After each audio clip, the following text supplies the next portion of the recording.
Está con nosotros a esta hora de la noche Crisólogo Cáceres, expresidente de ASPEC, a propósito de lo que decíamos va a ocurrir este 6 de octubre. Ya se adelantó Sedapal anunciando que va a haber una restricción en el servicio de agua potable y que esto se debe al empalme de una tubería. Bienvenido, muchas gracias por acompañarnos. Gracias, Mávila. Que nos acompañe a escuchar lo que dijo la ministra de Vivienda el día de hoy durante una extensa conferencia de prensa en la mañana en la planta La Tarjea.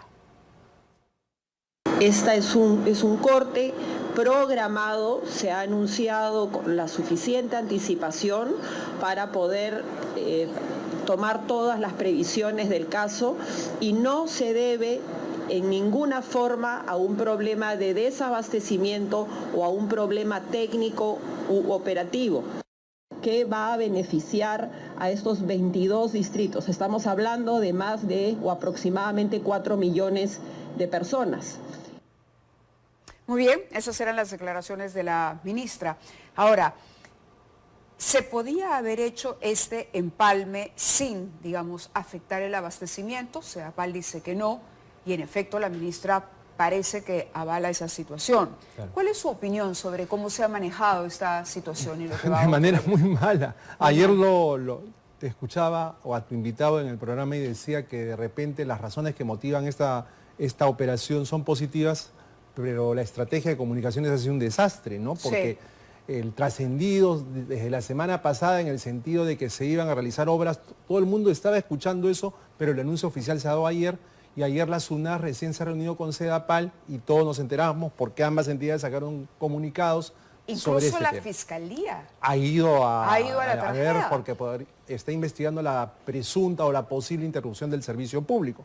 Pero bueno, ¿cuál es el tema acá? Creo que ya está suficientemente explicado que hay razones técnicas que justifican que se produzca este recorte. Ya, ok, eso es lo primero que se debe haber dicho y después hablar del corte, pero acá se hizo primero hablar del corte y luego vinieron las explicaciones. Ya es un hecho. Entonces, ¿qué es lo que debe pasar?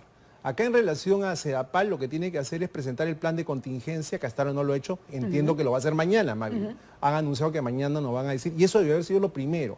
¿El plan de contingencia qué es? El plan de contingencia es el conjunto de medidas que se van a adoptar para mitigar los daños que se puedan producir a la población. ¿Qué debe contener ese plan de contingencia? Por ejemplo, el tema de los camiones cisternas que van a estar circulando. He escuchado antes de venir a tu programa que van a ser alrededor de 100 camiones. Y yo me pregunto, ¿100 bastarán? ¿No serán 200? Esa es una pregunta porque estamos hablando de 4 millones de personas que potencialmente van a estar afectadas. También en cuanto a los camiones cisternas, recordar que los camiones tienen que tener un tipo de certificación por parte de la DIGESA para acreditar que son aptos para trasladar agua, porque es un líquido que tiene que mantenerse en condiciones de higiene adecuadas para ser apto para el consumo humano. Habrán suficientes camiones que estén autorizados para esto. Otra cosa que debería contener el plan de contingencia es lo referido a los puntos de acopio. Van a tener que haber algunos lugares a los cuales los vecinos van a poder ir para recolectar agua. Y no solo tiene que haber puntos de acopio, también tienen que haber medidas para garantizar la seguridad, porque si no se van a producir incidentes, porque toda la gente va a pugnar por acceder al líquido. Claro. Ahora, hay, puntos estratégicos, por ejemplo, los hospitales. O los restaurantes. Antes de tu programa estaba mirando que, por ejemplo, los que se van a ver más afectados son quienes trabajan permanentemente con el agua. Todo establecimiento que expenda alimentos se va a perjudicar. Entonces, y aparte están los hospitales y clínicas que necesitan mantener estándares de higiene.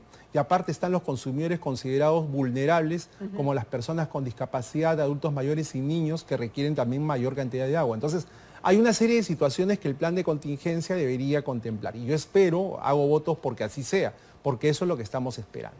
Ahora, ¿qué se le tiene que pedir a la SUNAT, que es el organismo regulador, que fiscalice adecuadamente que todas estas medidas se cumplan de una manera rigurosa, de una manera muy prolija, porque está de por medio la salud de las personas? Por supuesto. Tenemos una información interesante para advertir a los vecinos de los distritos que van a ser afectados sobre más o menos el tiempo que va a durar en reponerse el servicio. Por ejemplo, en Villa El Salvador, Villa María del Triunfo, San Juan de Miraflores y Chorrillos son distritos que podrían pasar hasta 96 horas sin agua.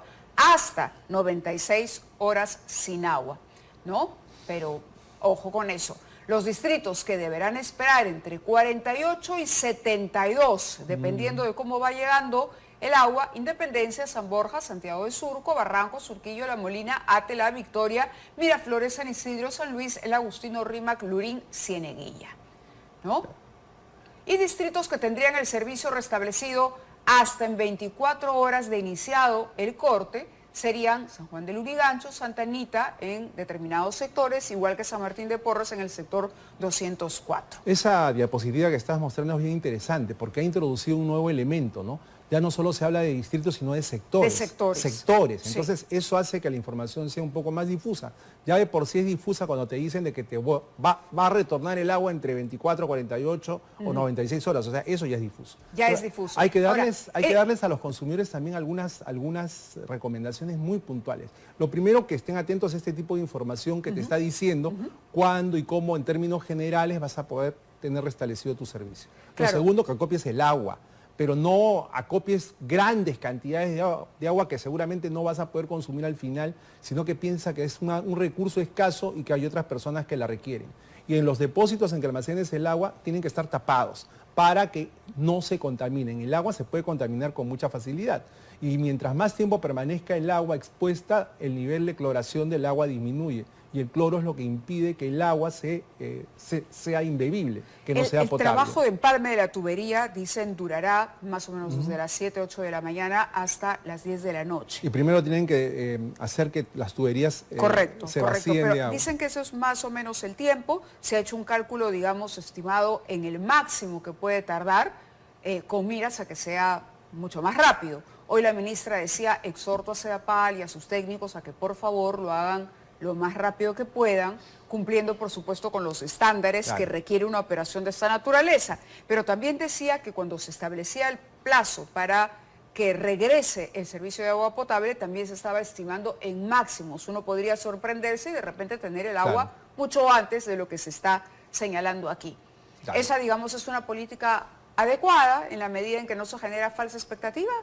Yo lo que pienso es de que si hubiéramos tenido esta conversación ayer, seguramente que yo te hubiera dicho otras cosas, pero ahora que somos un poco más conscientes de la necesidad de esta operación, bueno, hay que ser comprensivos y entender que se tenía que hacer. Sin embargo, nosotros como consumidores tenemos que tener algunas cosas claras.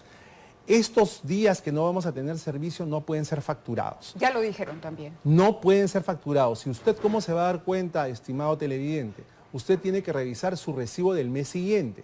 No puede venirle por el mismo monto que le viene este mes. No puede. Tiene que haber una reducción sustancial. En caso esta no se produzca, usted tiene derecho a reclamar. ¿Dónde se reclama? Se presenta el reclamo ante la empresa prestadora del servicio, que es Sedapal.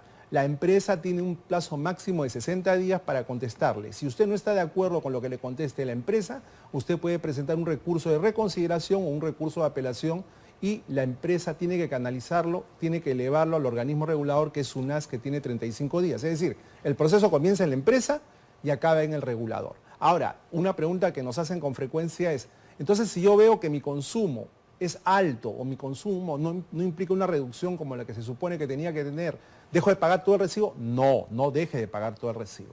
Pague con la parte que está usted de acuerdo. Si el consumo que usted estimaba pagar, su consumo típico, su consumo histórico, es de 50 soles, por decirle, y le viene 100, pues pague los 50. Pero esto va para el siguiente mes, es decir, para el la siguiente mes, facturación de octubre. Es correcto. Ahí es que tiene que usted estar, y esa es otra recomendación. Mire, por favor, esta vez con atención cómo va a venirle el recibo, porque normalmente nosotros pagamos sin mirar. O sea, los recibos tienen un cuadrito en la parte inferior derecha en la cual está establecido el consumo histórico de todos nosotros. No le prestamos atención. Hay unas barritas, ¿no? Ajá, ¿te das cuenta? Sí. Hay unas barritas, entonces nosotros no miramos eso. Entonces, la barrita que le va a venir en el mes de octubre, como dice Mávila, tiene que ser una barrita un poco más chiquita que la barrita que ustedes están mirando. Si no, es que no le están haciendo el descuento correspondiente. Y acá también hay un tema que van a tener que enfrentar tanto Sedapal como la SUNAS. ¿Cuál es ese tema?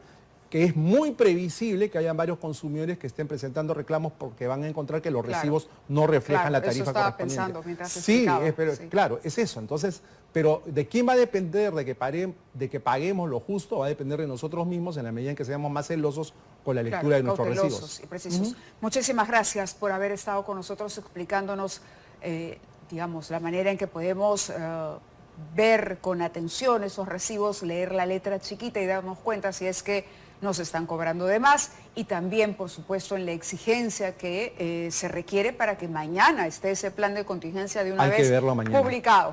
Muchas gracias. Vamos a la pausa y regresamos.